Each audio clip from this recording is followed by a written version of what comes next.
Halo Halo semuanya, semuanya, perkenalkan nama saya Kalista Aurelia NIM 2321017. dan saya Stefan Yusuf, NIM 232116. Jadi hari ini kami akan menjelaskan materi tentang filsafat agama, etika, dan hukum. Oke. Jadi yang pertama ada hakikat filsafat. Filsafat berasal dari dua kata Yunani, yaitu philo dan sophia. Philo yang berarti cinta, sedangkan sophia berarti bijaksana. Dengan demikian, filosofia berarti cinta terhadap kebijaksanaan. Karakteristik utama berpikir filsafat adalah sifatnya yang menyeluruh, sangat mendasar, dan spekulatif. Menurut Surya Sumatri tahun 2000, pokok permasalahan yang dikaji filsafat mencakup 3 segi, yaitu apa yang disebut benar dan apa yang disebut salah atau logika, mana yang dianggap baik dan mana yang dianggap buruk atau etika, serta apa yang dianggap indah dan apa yang dianggap jelek atau estetika. Lalu berikutnya ada hakikat agama, yaitu menurut Agus M. Harjana tahun 2005. Agama berasal dari bahasa Sanskerta, yang A berarti tidak, gam berarti pergi, dan berarti bersifat atau keadaan. Menurut Fuad Farid Ismail dan Abdul Hamid Mutawali tahun 2003 menjelaskan bahwa agama adalah salah satu bentuk ketetapan ilahi. Lalu juga ada menurut Abdul Qadir Muhammad tahun 2006 memberikan dua rumusan agama, yaitu menyangkut hubungan antara manusia dengan suatu kekuasaan luar dan apa yang disyariatkan Allah dengan perantara para nabinya. Selanjutnya, hakikat etika terbagi menjadi dua, yaitu praktis dan juga ilmu atau tata susila. Untuk praktis, yaitu etika sebagai praktis, sama dengan moral atau moralitas yang berarti adat istiadat, kebiasaan, nilai-nilai, dan norma-norma yang berlaku dalam kelompok atau masyarakat. Sedangkan untuk ilmu atau tata susila berarti etika sebagai ilmu atau tata susila adalah pemikiran atau penilaian moral. Dalam taraf ini, ilmu etika dapat saja mencoba merumuskan suatu teori, konsep, asas, atau prinsip-prinsip tentang perilaku manusia. Lalu berikutnya ada persamaan dan perbedaan hukum, etika, dan etiket. Persamaannya yaitu sama-sama mengatur perilaku manusia. Perbedaannya, kalau hukum, sumber hukumnya berasal dari negara, pemerintah. Kalau etika, sumber etika berasal dari masyarakat. Etiket, sumber etiketnya berasal dari golongan masyarakat. Sifat pengaturan hukum tertulis berupa undang-undang, peraturan pemerintah, dan sebagainya. Sifat pengaturan etika ada yang lisan berupa adat kebiasaan dan ada yang tertulis berupa kode etik. Sifat pengaturan etiket lisan. Objek yang diatur di hukum bersifat lahiriah, misalnya hukum warisan, hukum agraria, hukum tata negara, dan rohania, misalnya hukum pidana. Objek yang diatur dalam etika bersifat rohania, misalnya perilaku etis, jujur, tidak menipu, bertanggung jawab, dan perilaku tidak etis, korupsi, mencuri, berzina. Objek yang diatur di etiket bersifat lahiriah, misalnya tata cara berpakaian untuk pesta, sekolah, pertemuan resmi, berkabung, dan lain-lain. Tata cara menerima tamu, tata cara berbicara dengan orang tua, dan sebagainya. Selanjutnya ada paradigma manusia utuh.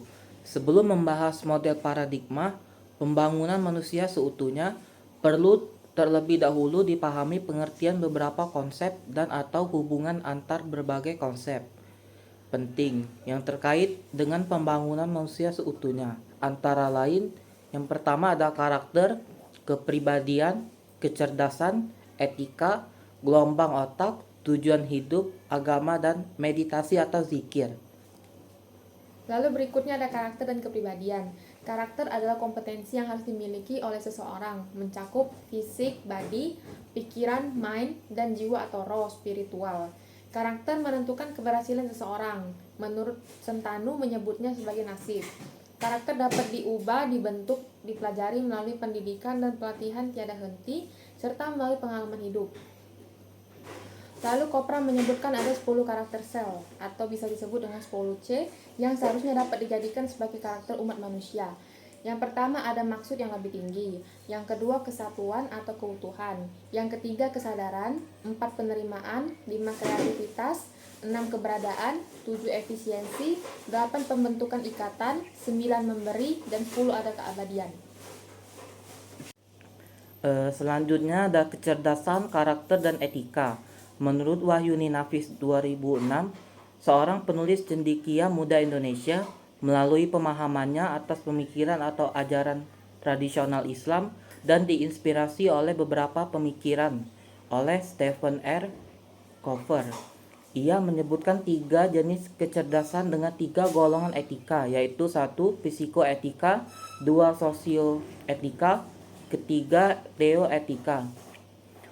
Untuk 3 golongan etika, yang pertama teoetika yang berarti saling ketergantungan atau bisa disebut dengan masalah aku dengan Tuhan.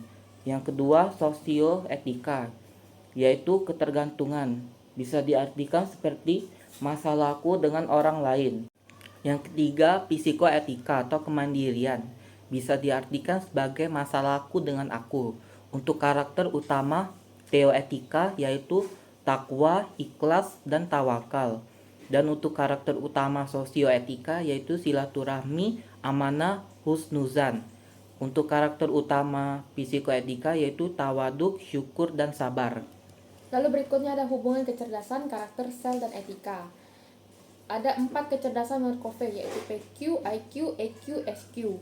PQ 10 sifat atau karakter sel kopra. Efisiensi, setiap sel menerima energi atau makanan dengan tidak berlebihan untuk mempertahankan hidup, tidak mau menimbun makanan atau energi.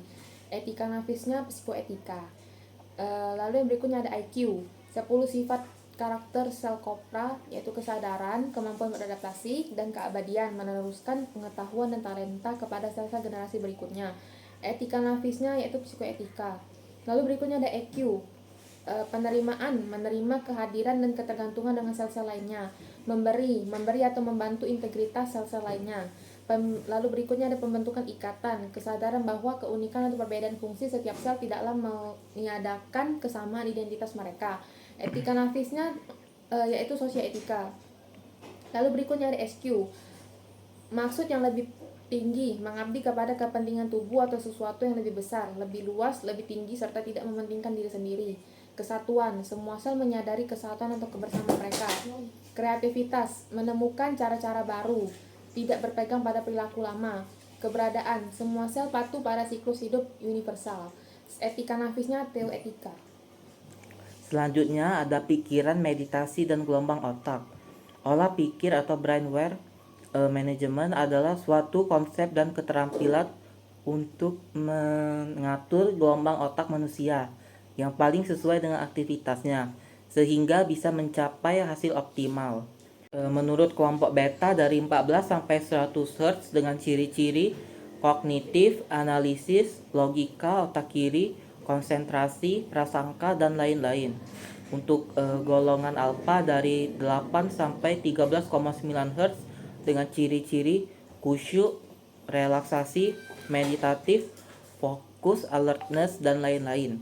Dan untuk kelompok theta dari 4 sampai 7,9 Hz dengan ciri-ciri sangat khusyuk, deep meditation, problem solving, mimpi, intuisi, dan lain-lain. Dan untuk delta dari 0,1 sampai 3,9 Hz dengan ciri-ciri tidur lelap, non-physical state, nurani bawah sadar kolektif, tidak ada pikiran dan perasaan, dan lain-lain. Sekian presentasi dari kami. Semoga materi yang kami berikan dapat bermanfaat bagi kita semua. Terima kasih.